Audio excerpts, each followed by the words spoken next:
Bueno, pues muchísimas gracias a todos. Lo primero de todo, a don Ginés, a la diócesis de Getafe por haberme invitado a venir, a mí y a mis hermanas, que gran parte de ellas están aquí, porque para nosotras esto que está sucediendo en el Cerro pues es una gozada, ¿no?, para disfrutar, un regalo y una bendición, un milagro. Y agradecemos a la Providencia que nos haya traído a formar parte del milagro. Bueno, cuando me llamó don Javier Mairata y me invitó, aparte de que me escribieron un correo, don José Rico y demás, pues yo leí que me pedían que hablara del corazón de Jesús y dije, vale, esto bien, más o menos, no sé hablar de muchas otras cosas, así que bien, vale.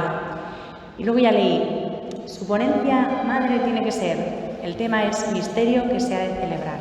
Y ahí ya sí que me quedé un poco así, dije, a ver cómo enfocamos esto desde mi simpleza, porque bueno, mi vida es muy testimonial porque soy una mujer pequeña que solamente puede contar lo que el Señor hace en su vida. No tengo otros fondos, ¿no?, de ciencia ni de sabiduría, sino lo que es vivir con Jesús y lo que Jesús va haciendo. Y entonces es lo que tengo y es lo que doy.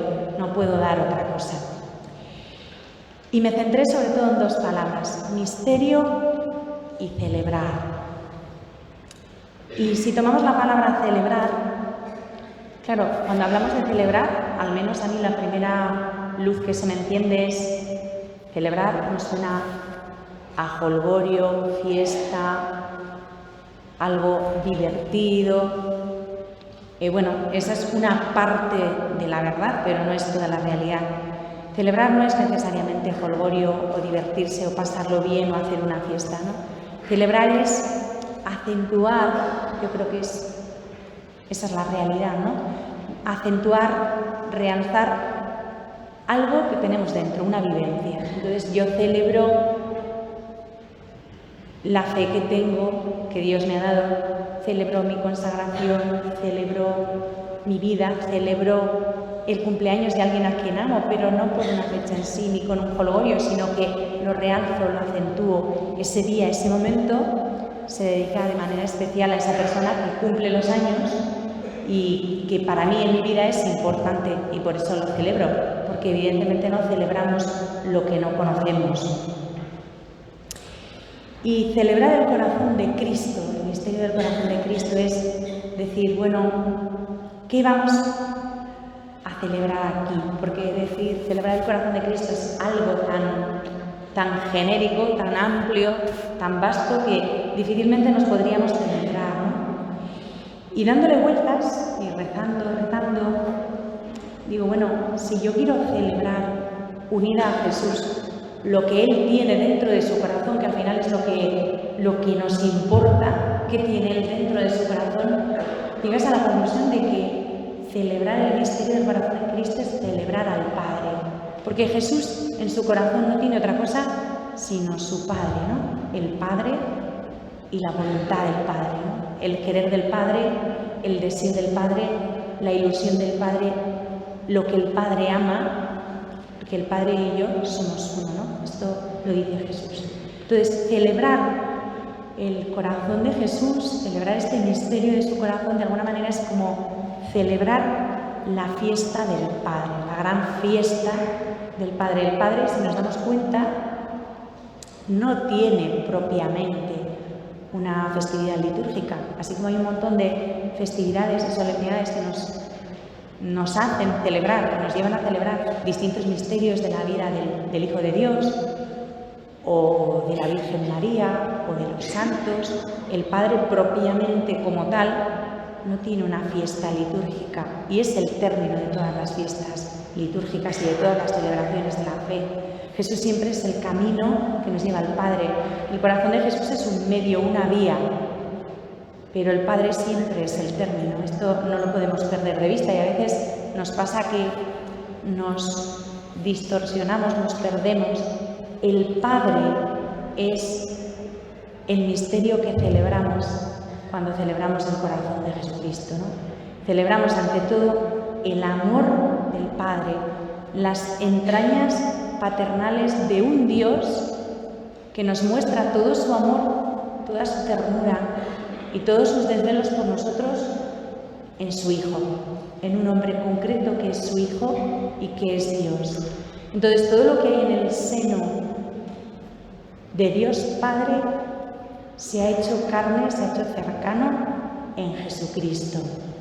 Cuando celebramos a Jesús, celebramos ante todo la ternura y la paternidad de Dios. También celebramos la sed de Dios. ¿Eso es celebrable? Pues sí. Qué gozada, qué alegría, qué consolador saber que tenemos un Dios que se muere de sed por nosotros. No es un Dios satisfecho en sí mismo, egocéntrico, que ya tiene la vida, por decirlo de alguna manera, solucionada y no necesita de nosotros para nada. A ver, en cuanto Dios se basta a sí mismo, es infinitamente feliz en sí mismo y no necesita a nadie. Pero contado así, suena como que Dios es un egoísta y pasa de nosotros, y no es verdad. Es verdad que Él no nos necesita para ser feliz, pero su amor, el amor que nos tiene, le hace anhelar y desear nuestra felicidad, como si dijéramos para completar del todo la suya, ¿no? Y por eso nos busca. Si leemos el Evangelio, Jesús nos dice montones de veces cómo se busca la dracma que se ha perdido, cómo se busca la oveja que se ha perdido, cómo ha venido a llamar a los pecadores y no a los justos, la alegría que hay en el cielo, en el Padre, cuando vuelve uno que está perdido por ahí, ¿no? Y está totalmente extraviado, el alegrón que le producimos al Padre, y luego nos está continuamente hablando de su propia sed, ¿no? De su deseo de nosotros, de su deseo de nuestra felicidad, de su sed de nuestra redención. A ver, nosotros estábamos muertos, totalmente muertos, sin ningún futuro, sin ningún horizonte, y Dios no descansó hasta que logró liberarnos de la muerte y abrirnos las puertas de la vida, ¿no? Que esto es el misterio de la redención. Y para eso no ahorró ningún medio, y el más genial que se le pudo ocurrir fue darnos a su Hijo con un corazón humano como el nuestro, que es lo que celebramos, el misterio que se celebra, para que de alguna manera, dentro de nuestra torpeza, de nuestra pequeñez, de nuestros límites, de nuestro pobre entendimiento, podamos vislumbrar el amor que Él nos tiene. Porque en el corazón de Jesucristo se manifiesta plenamente el amor del Padre, pero como somos pobres y pequeñitos, pues lo vamos captando a poquitos, a sorbitos, conforme podemos, ¿no? Pero la cosa es que cada uno como pueda nos vayamos enterando, y esa es la buena noticia. Esa es la gran noticia que hay que contar, y eso es evangelizar. Evangelizar, estamos en un congreso de evangelización, no significa teorizar, ni dar clases de teología, ni siquiera de catecismo.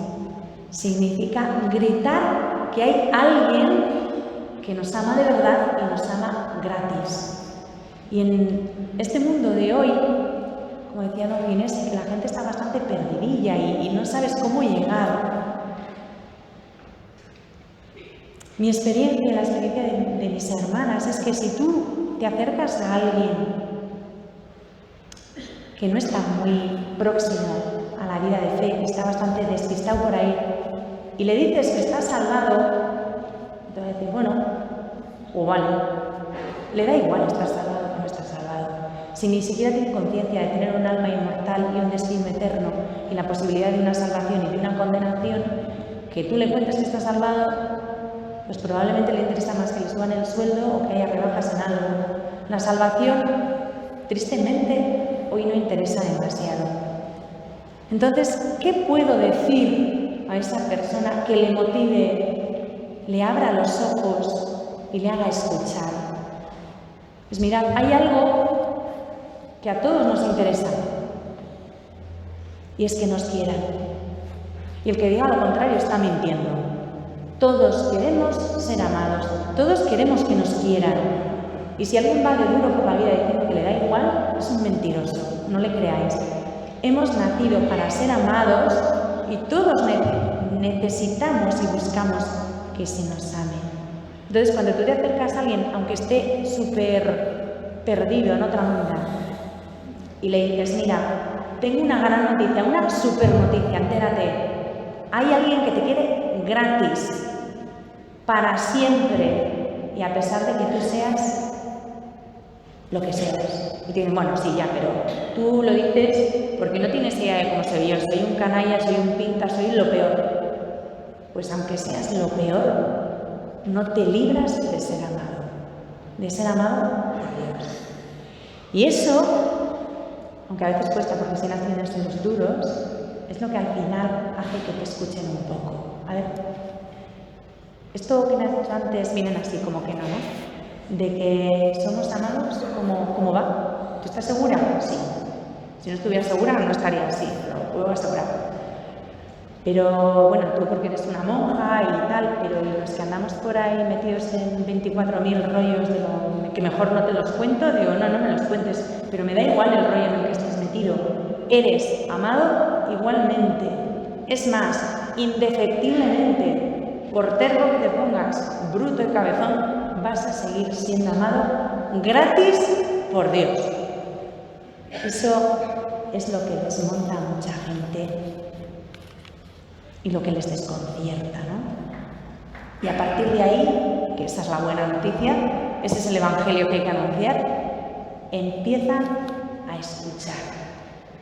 Porque si Él está sediento de nosotros, sobre todo los que estamos más alejados y perdidos, estamos muy sedientos de Él. Y de hecho hay muchísima gente que se equivoca, comete errores, mete la pata, porque está muerta de sed y va buscando beber donde no es. Y se equivoca de agua, se equivoca de lo que hay que beber, ¿no? Y acaba bebiendo aguas pútridas y haciéndose daño.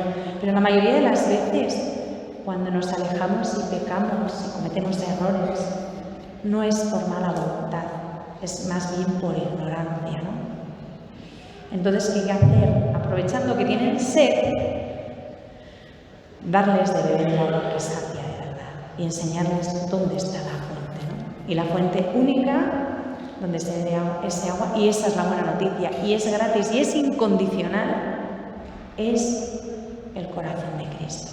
De ahí manan los torrentes de agua viva, ¿no? Y le oímos gritar, porque claro, leemos el Evangelio y es como, leemos, en la explanada del templo Jesús gritaba con voz potente, venid a mí los que estáis, todo el que tenga sed, que venga a mí. A ver, no, si Jesús gritaba con voz potente, estaba gritando con voz potente, y por eso nos lo dice así el Evangelio. ¿De qué manera les llamaría Él? ¿Con qué fuerza gritaría? Venid a mí si tenéis sed. Y el diálogo que tuvo con aquella mujer, por el cual yo soy samaritana, ¿no? Mujer. Y aquella tenía un currículum vitae que no estaba mal, para desanimar a cualquiera, quiero decir. Y Jesús se revela a ella y le dice, si conocieras el don de Dios. Y ese es el Evangelio que tenemos que anunciar. El don de Dios, que es el amor gratuito de Dios. Ese es el corazón del misterio, ¿no? Porque la siguiente palabra que tenemos que intentar vislumbrar, o sobre la que tenemos que intentar reflexionar en esta ponencia, es misterio. Misterio, así como celebrar nos suena a jolgorio, misterio nos suena a cosa rara, ¿no? A cosa que no hay quien entienda. Y así muchas veces lo comprendemos o lo contamos. El sentido de la palabra misterio es otro. Misterio es algo que existe, que es verdadero y ante lo cual nuestro ser se conmueve, se estremece, se rinde, pero no porque sea algo extraño e incomprensible, sino porque somos demasiado pequeños, demasiado limitados, y el misterio siempre toca a lo sustancial, a lo esencial de Dios. Y en nuestra pobreza pues captamos un poquito de cada misterio, ¿no? Esto es así. El misterio que tenemos que celebrar cuando hablamos del corazón de Cristo es intentar penetrar en la hondura de sus sentimientos. Nos dice San Pablo: procurad tened entre vosotros los mismos sentimientos de Cristo Jesús. Entonces, si el apóstol nos manda a hacer esto, pues yo creo que una cosa buena es coger el Evangelio, y en general todo el Nuevo Testamento, pero de manera especial el Evangelio, y empezar a estudiar, leer, escuchar, contemplar, espiar la vida de Jesús. Cómo reacciona Jesús, no solo en sus palabras, ¿no? En sus actos. Los evangelios nos dan cantidad de detalles preciosos. Cuando nos habla que se conmueve, que se estremece, que solloza. Este es Jesús, no solamente lo que dice, sino qué hace, cómo reacciona. Eso nos hace ver, de alguna manera, vislumbrar, porque luego para conocer de verdad hay que tratar con Él. Pero el Evangelio es el sustrato para poder después tener ese trato íntimo con Él, que nos permite atisbar que tiene Jesús en el corazón. Todo lo que llena el corazón de Jesucristo es un misterio de amor insondable.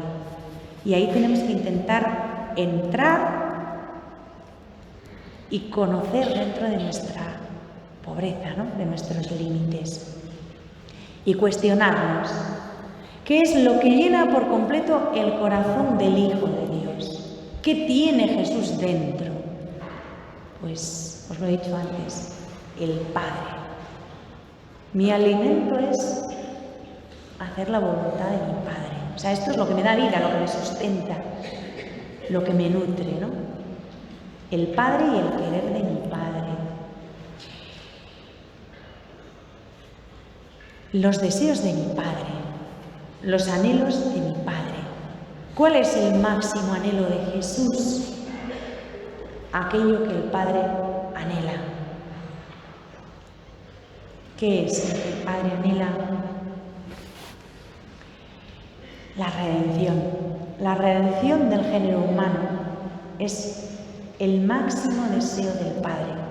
Por eso nos envió un Redentor, nos ha dado un Redentor que es Jesús. Y no hay otro camino de redención. El único que es capaz de sacar al hombre de su estado de muerte es el que es la vida de Dios, que es Jesús. El camino y la verdad y la vida.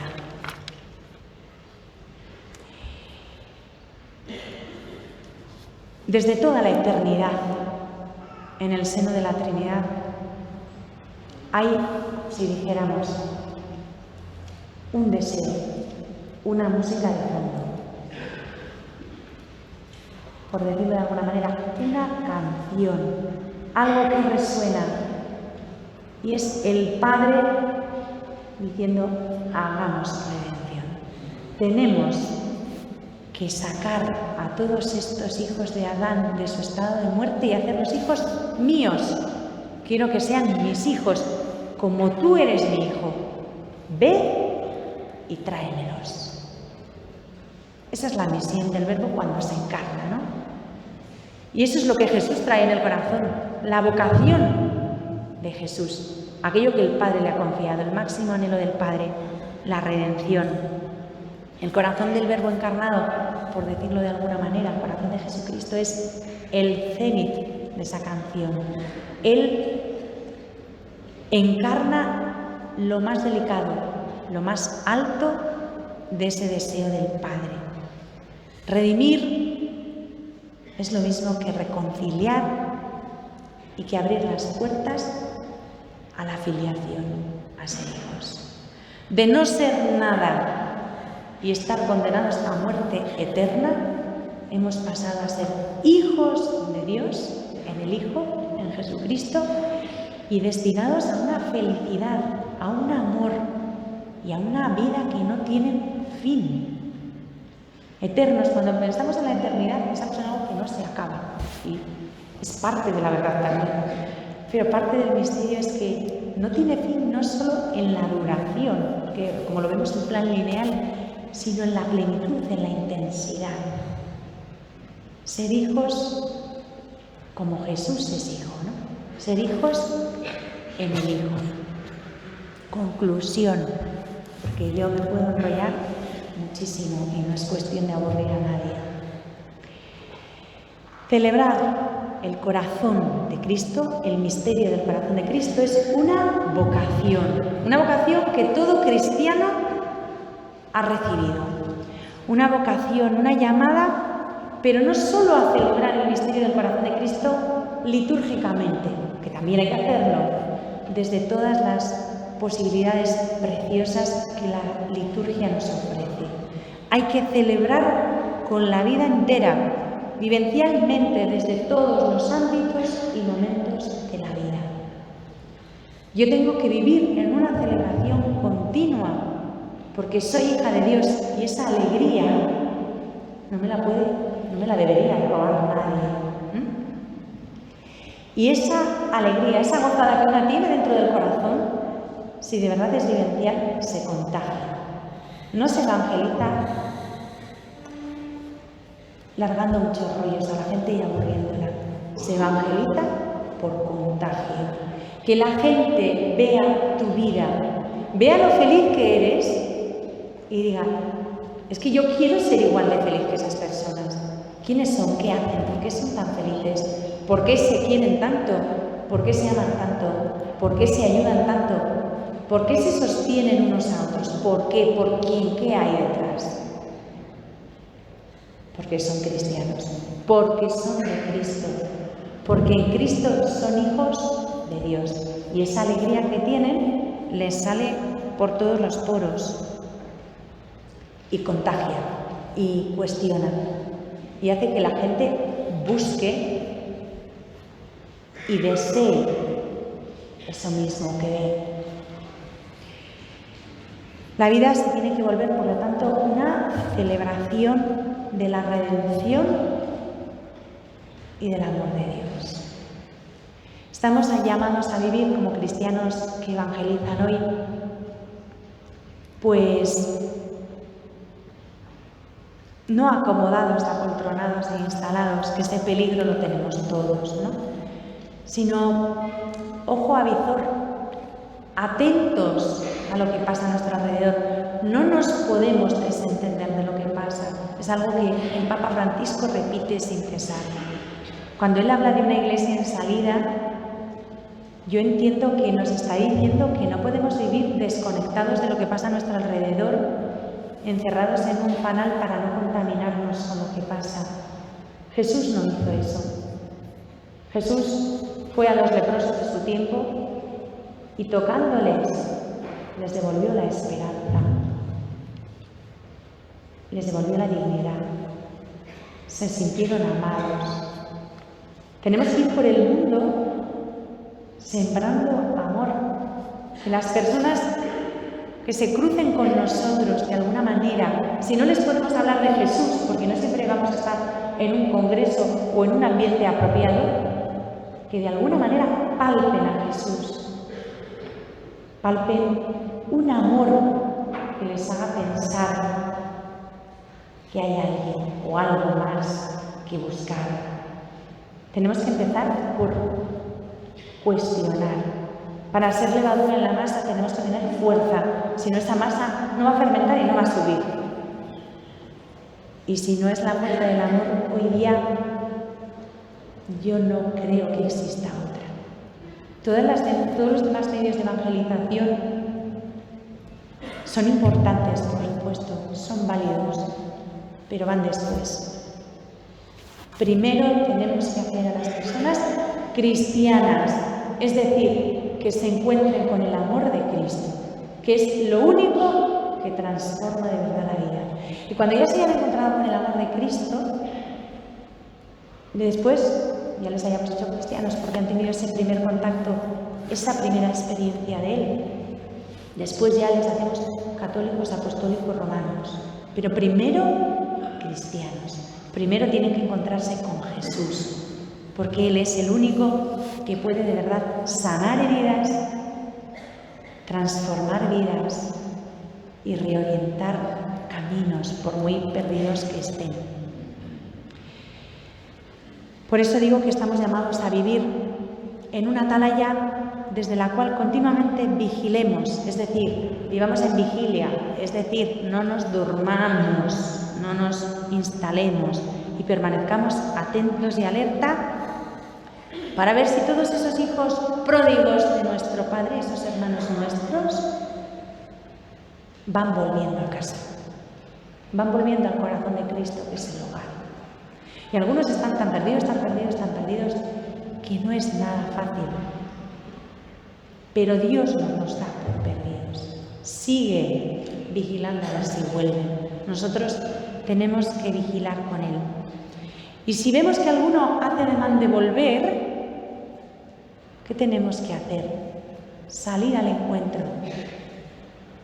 Que no seamos nunca como el hermano mayor de la parábola, que le dice al padre, a mí me impresiona mucho esa expresión, ese hijo tuyo, ahora vuelve ese hijo tuyo que ha malgastado todo, que ha derrochado todo, porque no le consideraba hermano.